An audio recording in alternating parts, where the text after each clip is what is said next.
अब हमारे बीच में वक्ता के रूप में राधा बिहारी जी आएंगी। राधा बिहारी जी इस बार के अंतर्राष्ट्रीय महासम्मेलन में, आर्य महासम्मेलन में दिल्ली उपस्थित थीं और उस समय प्रधानमंत्री जी का जो कार्यक्रम होना था वो 3 बजे होना था, उसके बजाय वो लगभग 5 बज गए थे और बहुत विलंब से आए। वो सरदार पटेल की भी जयंती के कारण से वो गुजरात थे। तब कुछ हमारे महत्वपूर्ण लोगों को जिनको अपने संदेश देने थे, अपनी बात कहनी थी, वो पूरी उनसे भेंट कर नहीं हो पाई थी। उनमें से एक हैं राधा बिहारी जी। उन्होंने माननीय प्रधानमंत्री जी के सामने, जैसा कि कल आचार्य जी कह रहे थे कि वहाँ जो व्याख्यान हुआ था उसमें प्रधानमंत्री जी ने ये तो बोला कि आर्य समाज ने क्या क्या किया, लेकिन ये रह गया कि प्रधानमंत्री जी आर्य समाज के लिए क्या कर सकते हैं। तो प्रधानमंत्री जी आर्य समाज या इस देश के लिए और क्या कर सकते हैं, इसकी प्रेरणा देने हेतु राधा बिहारी जी ने कुछ स्लोगन तैयार किए और उन स्लोगनों को वो वहाँ पर जब उन दीर्घा में होकर उनका प्रवेश होना था वो दिखाने वाली थी, वहाँ उन्हें अवसर नहीं मिला। यहाँ की इस सभा, इस सत्र के अवसर पर राधा बिहारी जी उनको भी हमारे सामने रखेंगी और साथ ही जितने स्लोगन उन्होंने लिखे हैं उनको, और इसके अलावा जो परियोजना आज के सत्र के लिए उन्होंने मस्तिष्क में रखी है उसे भी ज्ञापित करेंगी। राधा बिहारी जी हॉलैंड से हैं और लगातार इस न्यास को अपना बहुत सहयोग करती हैं, हृदय से जुड़ी हुई हैं और जितना उनसे हो पाता है लोगों को मोटिवेट करती हैं। हमारी मजबूत पिलर के रूप में राधा बिहारी जी हैं। मैं निवेदन करूंगा कि वो आएं। महर्षि दयानंद ने अपने जीवन काल में 2 बार दिल्ली सरकार में जाकर यह प्रस्ताव रखा था। वह प्रस्ताव क्या था? वह प्रस्ताव यह था कि वेदों का यथार्थ प्रचार वहीं संसद भवन से हो, ताकि संसार शीघ्रता से सत्य को जानकर वेद के यथार्थ स्वरूप को समझकर वेदों की ओर लौटाया जा सके। परंतु अनेक पाखंडियों से ग्रसित संसद भवन के लोगों ने ऐसा नहीं होने दिया। यदि उसी समय महर्षि दयानंद की इन बातों को संसद भवन वाले मान लेते तो निश्चित रूप से उसी समय से आर्यावर्त पुनः सोने की चिड़िया कहलाने लग जाता। इस वर्तमान समय अर्थात अब जो आर्य लोग संसद भवन में कार्यरत हैं, मेरा उनसे यह आग्रह है कि अपने आदर्श महर्षि दयानंद के इस परम उद्देश्य को अर्थात महर्षि दयानंद वेद भाष्य को पढ़ने पढ़ाने के लिए सभी स्कूलों के पाठ्यक्रमों में अनिवार्य करें। आगे, आर्य जगत के लिए यह अत्यंत गर्व की बात है कि वर्तमान समय में हमें एक ऐसा शिरोमणि वैदिक वैज्ञानिक प्राप्त है जिसे हम ऋषि श्री आचार्य अग्निव्रत के नाम से जानते हैं, कि जिसका स्वरचित वेद विज्ञान आलोक ग्रंथ भी भारत सरकार को चाहिए कि वैज्ञानिक लोग पढ़कर इस पर अनुसंधान करें, कि जिससे वेद विज्ञान के रहस्यों को समझकर संसार का उद्धार हो और विनाश होने से बच जाए। मुझे विज्ञान की बातें तो नहीं आती, परंतु वैदिक विद्वानों के समक्ष रहकर मेरे जीवन का उद्धार और कल्याण तो अवश्य होने वाला है, ऐसा मैं मानती हूँ, ऐसा मैं जानती हूँ। मैं परमपिता परमात्मा से यह प्रार्थना अवश्य करूँगी कि वेद विज्ञान का प्रकाश संपूर्ण भूमंडल पर अवश्य फैले। इसलिए मैं अपने सामर्थ्य के अनुसार जो कर सकूँगी करूँगी, क्योंकि वैदिक विज्ञान का कोई विकल्प नहीं है।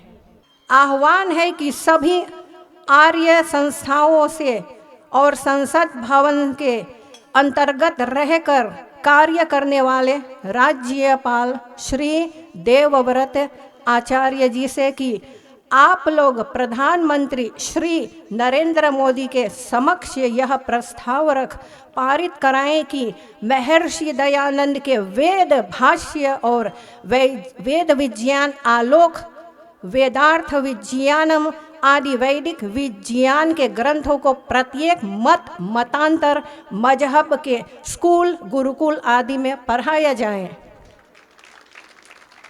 और चूंकि संपूर्ण संसार आतंकियों के साथ अनेक समस्याओं से ग्रस्त है और उनकी दवा केवल मात्र वेद विज्ञान ही है, अन्य कोई विकल्प नहीं, इसलिए कहा गया है नान्यः पंथा विद्यते यनाय।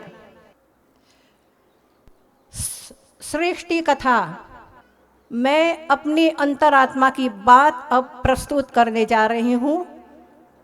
हो सकता ऐसा ना हो, और हो भी सकता ऐसा है कि जो मुक्त आत्मा है वो स्वेच्छा पूर्वक विचरते हैं, अर्थात अनेक लोकांतर में आते जाते हैं स्वेच्छा अनुसार। अनेक चीज़ों को जो आविष्कार होता है, सभी चीज़ों को देखता कैसे बनता है, वायुयान, एरोप्लेन, कोई भी चीज़ को हम ले सके, मोबाइल आदि, मुक्त आत्मा सभी को जानते हैं कैसे क्या हो रहा संसार में। तो यदि वो आदि सृष्टि में आएंगे तो वो सभी ज्ञान को लेकर आएंगे। तो क्योंकि वो सभी ज्ञान विज्ञान को लेकर आएंगे तो वो तुरंत इस खोज में निकल जाएंगे, क्योंकि उसके पास सभी ज्ञान है कि धरती में कहाँ क्या छुपा है, कैसे एरोप्लेन बनाना, वेद में तो परमात्मा ने सभी कुछ दिया है। तो वे लोग, मेरे कहने का अभिप्राय है कि कुछ 1-2 वर्षों पश्चात मरंत वे लोग तुरंत लग गए थे ज्ञान के खोज में, विज्ञान के खोज में, और तुरंत कुछ सालों पश्चात इकट्ठा करके सारी सामग्री, क्योंकि उनके पास सभी ऊहा शक्ति, सारे ज्ञान विज्ञान है। तो जैसे झूझ रहे हैं कुछ ही, तो महर्षि दयानंद के आने के पश्चात ही विज्ञान इतनी तेजी से आगे बढ़ा है। तो क्यों ना सृष्टि के आदि में बढ़े, क्योंकि उस समय तो उनके पास सारे ज्ञान विज्ञान थे। मेरे कहने का अभिप्राय है कि कुछ ही वर्षों में एरोप्लेन, वायुयान उस समय में भी ऋषियों ने बना रखे थे। आगे श्रीमद् दयानंद प्रकाश में लिखा है कि भगवान अर्थात महर्षि दयानंद ने भक्त से कहा कि शिष्यों से मुझे कोई आशा नहीं है। ऐसा एक भी सुपात्र और सुयोग्य शिष्य मुझे नहीं मिल सका जिसके हाथ में अपने कार्य की बागडोर सौंप सकूं। उस समय आचार्य श्री ऋषि अग्निव्रत यदि आप महर्षि के जीवन काल में होते तो वे निश्चित रूप से आपको अपना सुपात्र और सुयोग्य शिष्य घोषित कर अग्रणी बनाते, ऐसा मेरा विश्वास है।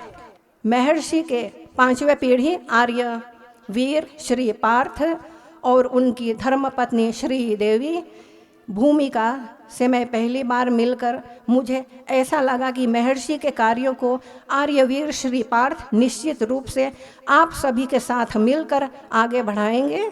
इस हेतु आर्य संस्थाओं को श्री पार्थ को अपने साथ लेकर चलना चाहिए और इन्हें भी बागडोर सौंपे, अर्थात किसी उत्तम पद पर प्रतिष्ठित रखें कि जिससे आर्य जगत और भी गंभीरतापूर्वक महर्षि दयानंद के उद्देश्यों को लेकर प्रचार प्रसार कर सके। ऐसी मेरी प्रार्थना आर्य जगत से है। अभी मैं आर्य महासम्मेलन में गई थी तो हमें कहा गया था कि हम मुख्य मंच में बैठेंगे अथवा सामने मोदी जी के, तो मैं ये कुछ ऑनलाइन से लिख कर आई थी वहाँ मोदी जी के समक्ष रखने के लिए। तो मैंने उचित समझा कि आप लोगों को भी कुछ बता दूं। इसमें लिखा है कि प्रधानमंत्री श्री मोदी गौ माता राष्ट्रीय माता घोषित हो, गौ हत्यारों को मृत्युदंड। प्रधानमंत्री श्री मोदी सभी स्कूलों में गौ करुणा निधि पढ़ाई जाए। प्रधानमंत्री श्री मोदी सभी गुरुकुलों में 5 वर्ष से 18 वर्ष तक सभी बच्चों को अनिवार्य रूप से निःशुल्क एवं सुलभ शिक्षा का अधिकार प्रदान करो। क्योंकि मैं नीदरलैंड से हूँ, नीदरलैंड में ऐसा ही होता है, पुस्तकें सारे फ्री में वहाँ के सरकार उपलब्ध कराते हैं। तो यहाँ क्यों ना हो, क्योंकि मैंने महर्षि दयानंद के भाष्यों को पढ़ा है। उन्होंने वेद मंत्र से उद्धृत किया है कि राजा को प्रजा को अपने पुत्र अनुसार देखना चाहिए और उनको निःशुल्क पढ़ाना चाहिए और अनिवार्य 18 वर्ष तक। प्रधानमंत्री मोदी जी गौ हत्यारों और नारी शोषण पर 20 वर्ष का जेल और 20 लाख जुर्माना। फिर आता है प्रधानमंत्री श्री मोदी देश को आर्यावर्त घोषित करो और गर्व से कहो कि हम आर्य हैं। प्रधानमंत्री श्री मोदी महर्षि दयानंद वेद भाष्य सभी स्कूलों के पाठ्यक्रम में अनिवार्य हो। प्रधानमंत्री श्री मोदी जबरदस्ती कन्वर्ट कराने वालों को और बलात्कारियों को मृत्युदंड, यह हमारे शास्त्र अनुसार है। प्रधानमंत्री श्री मोदी वेद विरुद्ध पाखंड और अंधविश्वास आदि फैलाने वालों को भी दंडित करो अथवा मृत्यु दंड दे, क्योंकि उनसे संसार खराब होता है। आप लोगों ने मुझे सुना, कृपया इसको आगे बढ़ाइए और जो भी ज्ञान विज्ञान की बातें प्रबुद्ध विद्वानों द्वारा, विशेषकर ऋषि श्री अग्निव्रत द्वारा होता है, उसको और आगे बढ़ाइए और जुड़े रहिए। ओम नमस्ते।